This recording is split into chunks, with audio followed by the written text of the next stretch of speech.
You don't have to send your data to ChatGPT, Gemini, Claude, Grok, or any of them if you don't want to. You can load a large language model and run it locally on your own computer. And generally, this is a lot of work. You have to install applications, you have to download models, and you have to configure and set up everything. And I've made the entire process easier for you just off a website. You're going to go to ai-dana.com, and as always, I'll have a link in the description. You can click models, and now you can see all the different models that are available that you can start using completely private between you and your browser. And I'm going to show you how this all works. It is really, really cool. So you can see all the different models. We can hit detect system. You can see I'm using my MacBook right now, so it tells you, hey, here's the max model size that you should use. There's also a search, so if we want to search for Google's model, we can do that. We can also go from alphabetical, we can go from size, context, so if we want like a really high context window, we can do that as well. But let's go from low to high just to show you how this works. So we're going to pick one of these models here. So let's pick this one by Facebook. We're going to hit download, and you're going to see the model that is going to start downloading, and this is downloading the model from Hugging Face. And what's really going to happen is it's going to download the model in Hugging Face. It's going to cache the model in your web browser, and once it's cached, at this point, you can totally disconnect the internet and you can have a full conversation with a large language model in your browser. So it's as simple as coming here, clicking models, picking the model you want, hitting download. I'll be back in just a moment when this model is done downloading. Once it's on, you're going to see something that looks like this. We're going to see loaded and cached. We can actually click close now on our models. And now we can just start a new chat like you would with any other large language model. We can type a message at the bottom like, hey, how are you? And we can hit question mark and hit enter. It says, hey, I'm doing well, thanks. At the top, we can see the tokens per second that it's generating. We can see the total number of tokens that we've used, and we can see the total tokens left out of the total tokens that we are allowed in the model itself. I've also added a download button, so we can download this chat as a text, a markdown, HTML, JSON, etc. But where this is really cool, and we can say, hey, can you code me a HTML game? Where this gets really cool is I'm going to come up here. I'm going to take my internet and I'm going to disconnect my Wi-Fi. And you're going to see this is still running and it is still making the Hangman game for us because this is not online. This is in our browser. This is 100% cached in our browser itself. So if I hover over the tab, you're going to see how much RAM it is using. And you can see it is using 723 megabytes of RAM right now to make our game. And you can see the tokens per second. It is not the fastest by any stretch of the imagination, but it is 100% private, 100% secure. It is between you and your browser. And everything you do here is between you and your browser. So you can also see here there is settings while this is going, and you can see I have added model configuration. So let me just move myself out of the way. And under model configuration, we can change our model to be whatever we want. So say we want to be a code expert, I have added in a little system prompt for a code expert. So we want to be a technical explainer. Or if you want to do custom, you can put in your own custom prompt and the model is going to use whatever you put in.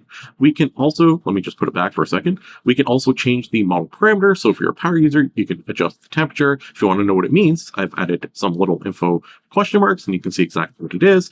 And you can go through and save any of these settings while you're talking to this model.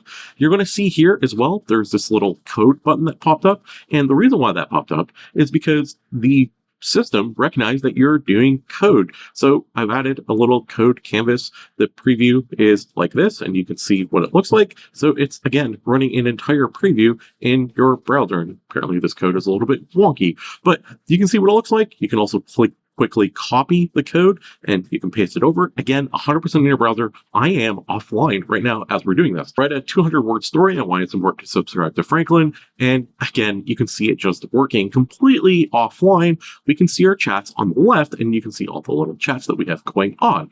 So some other features that I've added to the website, and I will take requests if you guys want to see anything, just let me know. But you can start a chat and you can pin it to the top or you can unpin it. We can also hit the settings for any individual chat, and we can also rename the chat. So say we want to call this one story.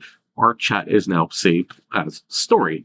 If we go to settings, and again, this is all stored on your browser. So if you flip computers, you flip devices, you're going to lose all your chats. So I've allowed you to export your conversations, and then you can go and import them on another device however you want. So you can export them all, or you can export one at a time. There's also light mode if you prefer that. And if you keep going down, there's also some cool usage stats. So you can see total messages sent, total chats, total character input, last activity. You can even create your own custom prompts that will show up in that top drop-down bar that I showed you. So if we put in a custom prompt, I'm just going to put test and test just for now, and we hit save, you can see our custom prompt is here. We can delete it. We can go new chat. And now this time around, if we go to the settings, you can actually see test is in our drop-down list. So everything is well integrated where you can actually access all these different models, and you can see the list here, and we can go through them all, and you can see all of them, and you can access all of these on AI-Dana completely in your browser. So I had to connect to the internet again because I haven't made this app installable yet offline, but we're going to reload the page, and the page is completely fresh. If we go to models now, you're going to see this model is cached. So instead of downloading it, we're going to click load, and this is going to work a lot faster than if you had to download it. And if I had this offline, actually, let me just show you what I mean. We're going to refresh this page for a second. So the page loads, the entire application loads. Now we're going to disconnect from Wi-Fi, and now we're going to go to models, and now we're going to hit load because we're not online. We don't need to download this. It's going to load directly into our computer, and it's just going to work. So our model is again loaded. We can open up these chats. We can go back, and we can just continue our conversation. So you can see what we have here.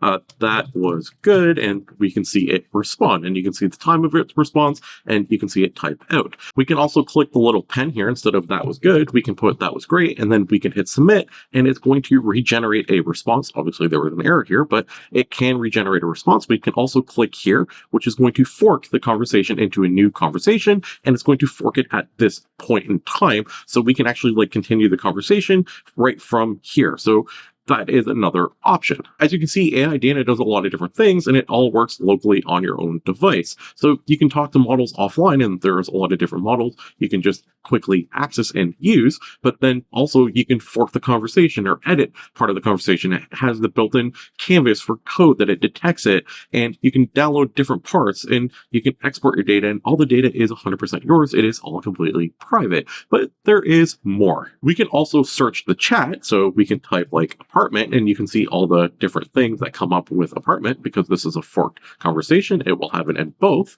And how about this one where we're asking about how it's doing? So if we search doing, you'll see it pop up. So it's going to search not only the title of the chat, but also in the chat itself. We can also use projects, which is something that I've been working on. And if you click projects, it's going to say, hey, give it a project name. So maybe I want to call this one YouTube, and we're going to give it a system prompt for this project. So imagine this kind of like Gems, just a little bit less. And again, free, completely free. Everything you see is free, and it works in your browser. So we're going to give it a really simple prompt, but you can enhance this however you want.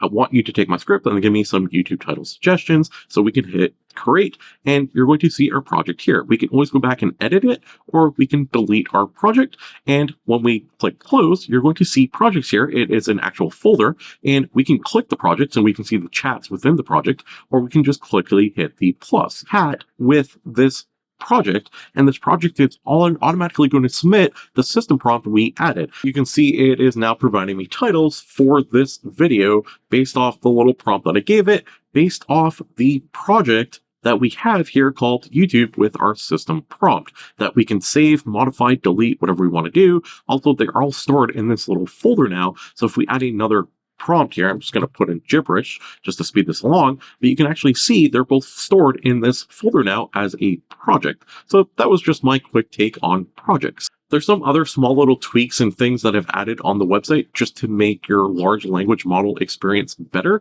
but love to know what you think in the comments below. Is this something you would be using?